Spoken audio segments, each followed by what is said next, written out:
नमस्कार दोस्तों, स्वागत है आप सभी का आज की एक और नई वीडियो में। आज यहाँ पर हम कक्षा 3 पर्यावरण अध्ययन पेपर को देखेंगे। इस वीडियो के माध्यम से हम कक्षा 3 पर्यावरण अध्ययन पेपर के सभी प्रश्नों को देखेंगे और साथ में इन सभी प्रश्नों के उत्तर को भी देखेंगे। तो वीडियो को शुरू से लेकर अंत तक ज़रूर देखिएगा। अगर आप हमारे चैनल पर नए आए हैं तो चैनल को सब्सक्राइब कर लीजिए और साथ में इस वीडियो को लाइक करके अपने सभी दोस्तों के साथ भी शेयर कर दीजिए। तो चलिए बिना किसी देरी के शुरू करते हैं। राज्य शिक्षा केंद्र मध्य प्रदेश भोपाल अर्धवार्षिक परीक्षा सत्र 2025-26 विषय पर्यावरण अध्ययन कक्षा 3 का पेपर। यहाँ पर आप देखेंगे सबसे पहले आपसे बहुविकल्पी प्रश्न पूछे जाएंगे। प्रश्न नंबर 1 के निम्न में से किसके सबसे बड़े कान है। यहाँ पर आपको बताना है सबसे बड़े कान किसके, हाथी, खरगोश, चूहा या फिर कुत्ता। यहाँ पर हम लिखेंगे हाथी। हाथी के सबसे बड़े कान है इन चारों में से। प्रश्न नंबर 2 है पशुओं से हमें प्राप्त होता है। पशुओं से हमें क्या प्राप्त होता है, फल, सब्जी, दूध या अनाज। तो यहाँ पर हम लिखेंगे दूध। पशु से हमें दूध प्राप्त होता है। प्रश्न नंबर 3 है दीपावली पर हम करते हैं। दीपावली पर हम क्या करते हैं, सोते हैं, कुछ नहीं करते, लक्ष्मी पूजन करते या फिर ये सभी करते। तो यहाँ पर हम लिखेंगे लक्ष्मी पूजन करते हैं। दीपावली पर हम लक्ष्मी पूजन करते हैं। प्रश्न नंबर 4 है रात में जागने वाला जीव है। रात में कौन जागता है, सांप, उल्लू, बिल्ली या फिर चूहा। तो यहाँ पर हम लिखेंगे उल्लू। रात में कौन जागता है, उल्लू जागता है। प्रश्न नंबर 5 है जंगल का राजा किसे कहते हैं, हाथी को, शेर को, लोमड़ी को या फिर इनमें से कोई नहीं। जंगल का राजा हम शेर को कहते हैं। इसके बाद अगला प्रश्न यहाँ पर आपसे पूछा है रिक्त स्थान की पूर्ति कीजिए। तो आप यहाँ पर प्रश्न नंबर 6 से लेकर 10 तक के रिक्त स्थान देख लीजिए। हम इन सभी रिक्त स्थानों के उत्तर को भी देख लेते हैं। आप यहाँ पर देखिए आपको दिए गए हैं सभी रिक्त स्थानों के उत्तर। पहला रिक्त स्थान नंबर 6 में आपसे पूछा गया है जिसे सुनाई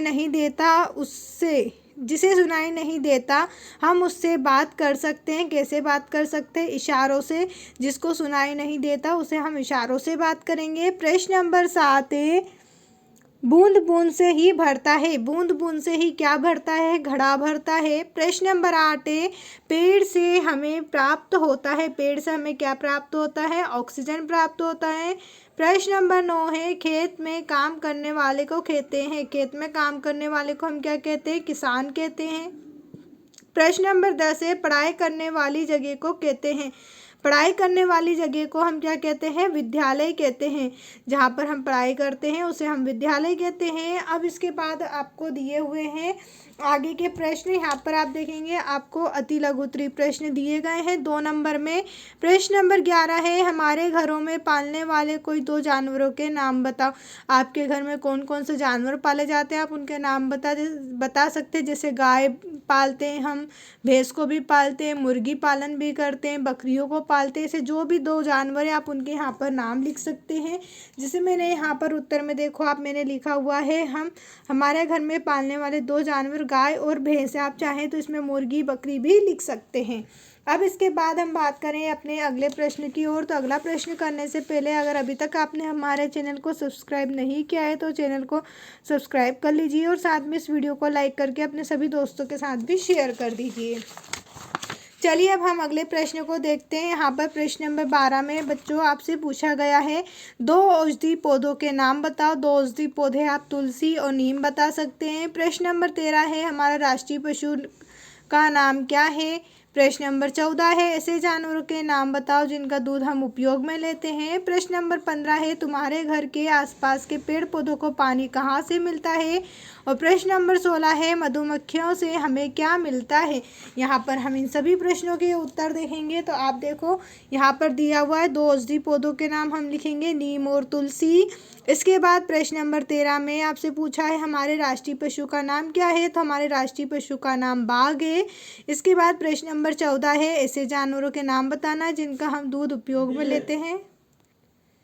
दूध देने वाले जानवर आप लिखेंगे गाय और भैंस। गाय और भैंस से हमें दूध प्राप्त होता है। इसके बाद है प्रश्न नंबर 15 तुम्हारे घर के आसपास के पेड़ पौधों को पानी कहाँ से मिलता है। तो हमारे घर के आसपास के पेड़ पौधों को पानी मुख्य रूप से बारिश से मिलता है और हम उनमें पानी देते हैं और हमें खुद भी पानी देते हैं। अब इसके बाद प्रश्न नंबर 16 था, मधुमक्खी से हमें क्या मिलता है? तो मधुमक्खियों से हमें शहर नहीं लिखना, यहाँ पर आप क्या लिखेंगे? शहद मिलता है। उत्तर में यहाँ पर आप क्या लिखेंगे? मधुमक्खी से क्या की जगह आपको क्या लिख देना है? इस प्रकार से शहद लिखना है, शहद मिलता है।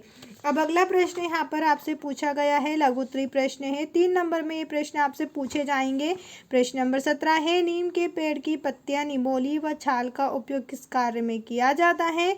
प्रश्न नंबर 18 है, पानी कहाँ से मिलता है? प्रश्न नंबर 19 है, पेड़ के मुख्य भागों के नाम लिखिए।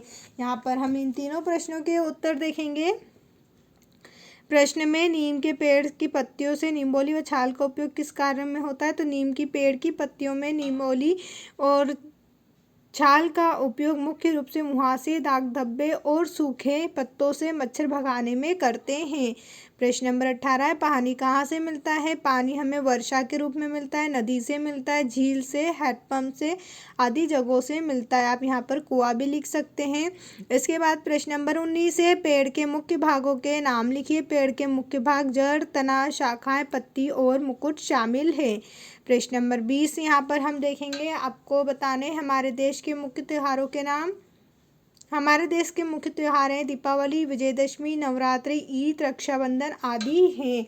यहाँ पर आप देख सकते हैं, प्रश्न नंबर 20 में हमसे पूछा गया था हमारे देश के त्योहारों के नाम, जो हमने बता दिए हैं। प्रश्न नंबर 21 से, यदि कम बारिश हो तो क्या होगा? और प्रश्न नंबर 22 से, तुम बड़ी उम्र वाले लोगों की मदद कैसे कर सकते हो? कोई 3 मदद लिखें। तो यहाँ पर हम इन दोनों का उत्तर देखेंगे। प्रश्न नंबर है, हमारे देश के मुख्य त्योहारों के बाद यदि कम बारिश हो तो क्या होगा? उत्तर में लिखेंगे, यदि कम बारिश होगी तो फैसले, यहाँ पर फसलें कर लीजिएगा बच्चों, क्या करोगे? फसलें की पैदावार में कमी होगी, पीने का पानी और अन्य ज़रूरत के लिए जल संकट हो सकता है। प्रश्न नंबर 22 था, तुम बड़ी उम्र वाले लोगों की मदद किस प्रकार से करते हो? कोई 3 मदद आपको बताना। तो यहाँ पर हम लिखेंगे, बुजुर्ग लोग की मदद हम खाना बनाना, सफाई करना या किराना खरीदारी जैसे रोज़मर्रा के काम में हम उनकी मदद कर सकते हैं। इसके बाद यहाँ पर आप देखेंगे तो आपको दीर्घोत्तरीय प्रश्न यहाँ पर दिए गए हैं 5 नंबर में। प्रश्न नंबर 23 है, अगर तुम्हारे घर में कोई बीमार हो तो तुम क्या करोगे? प्रश्न नंबर 24 है, एकल परिवार और संयुक्त परिवार क्या होते हैं? तो यहाँ पर हम इन दोनों प्रश्नों के उत्तर देखेंगे। आप देख सकते हैं, अगर तुम्हारे घर में कोई बीमार हो तो हम क्या करेंगे? अगर हमारे घर में कोई बीमार है तो सबसे पहले हम उसे अस्पताल ले जाएंगे और उसकी देखरेख करेंगे। प्रश्न नंबर 24 में बच्चों आपसे पूछा था एकल और संयुक्त परिवार। तो एकल परिवार में माता पिता और उनके बच्चे रहते हैं, यानी कि एकल परिवार में कौन रहते हैं? मम्मी पापा और उनके बच्चे, यानी कि आप और आपके मम्मी पापा, ये आपका एकल परिवार है। लेकिन संयुक्त परिवार क्या होता है? संयुक्त परिवार में दादा दादी साथ में रहेंगे, मम्मी पापा साथ में रहेंगे, फिर मम्मी पापा के बच्चे और चाचा चाची भी साथ में रहेंगे और चाचा चाची के बच्चे भी। तो संयुक्त परिवार में ज़्यादा लोग रहते हैं और एकल परिवार में कम रहते हैं। इसके बाद अगला प्रश्न आप यहाँ पर देखेंगे, प्रश्न नंबर 25 में आपसे पूछा है, कविता को पूर्ण कीजिए। तो यहाँ पर आपको कविता को पूर्ण करना है। रेलगाड़ी, यहाँ पर हम लिखेंगे चलती, यहाँ आपको क्या लिख देना है? चलती। रेलगाड़ी चलती, छुक छुक चलती, यहाँ पर फिर आपको क्या लिखना है? रेलगाड़ी। फिर यहाँ लिखेंगे खींचे चलती, तो यहाँ आपको क्या लिखना है? इंजन। इंजन खींचे चलती रेलगाड़ी। फिर यहाँ पर आपको लिखना है डीजल। डीजल बिजली से चलती, यहाँ पर आप क्या लिखेंगे? चलती। डीजल बिजली से चलती गाड़ी। अब इसके बाद प्रश्न नंबर 26 में आपको दिया हुआ है, निम्न स्थानों में क्या क्या काम होते हैं? अस्पताल में क्या काम होता है? डाकघर में क्या होता है? पुलिस थाने में क्या काम होते हैं? बैंक में क्या काम होते हैं? स्कूल में क्या काम होते हैं? यहाँ पर आपको इन सभी के काम बताने हैं। तो आप इसका भी उत्तर देख लीजिए, साथ में हमारे चैनल को भी सब्सक्राइब कर दीजिए और इस वीडियो को लाइक करके अपने सभी दोस्तों के साथ भी शेयर कर दीजिए। देखिए, अस्पताल में क्या होता है? बीमार व्यक्तियों का इलाज होता है। भाई, जो भी बीमार होता है उसको हम अस्पताल में ले जाते हैं। तो अस्पताल वालों का काम क्या होता है? बीमार व्यक्तियों का इलाज करना। डाकघर में क्या होता है? पत्र भेजना, हम वहाँ पर पत्र भेजते हैं। पुलिस थाने में क्या होता है? नागरिक सुरक्षा, जैसे कि कोई भी अगर आपको परेशानी है तो आप पुलिस थाने में जाकर उसका समाधान निकाल सकते हैं। बैंक में हम क्या करते हैं, बैंक में हम पैसे जमा करते हैं और निकालते हैं। स्कूल में क्या होता है, तो स्कूल में पढ़ाई होती है। उम्मीद है आपको हमारी ये वीडियो पसंद आई होगी। अगर अभी भी कहीं डाउट है तो आप मुझे कमेंट करके ज़रूर बताइएगा। साथ में आपको हमारी वीडियो कैसी लगी ज़रूर बताना। वीडियो देखने के लिए आप सभी का धन्यवाद।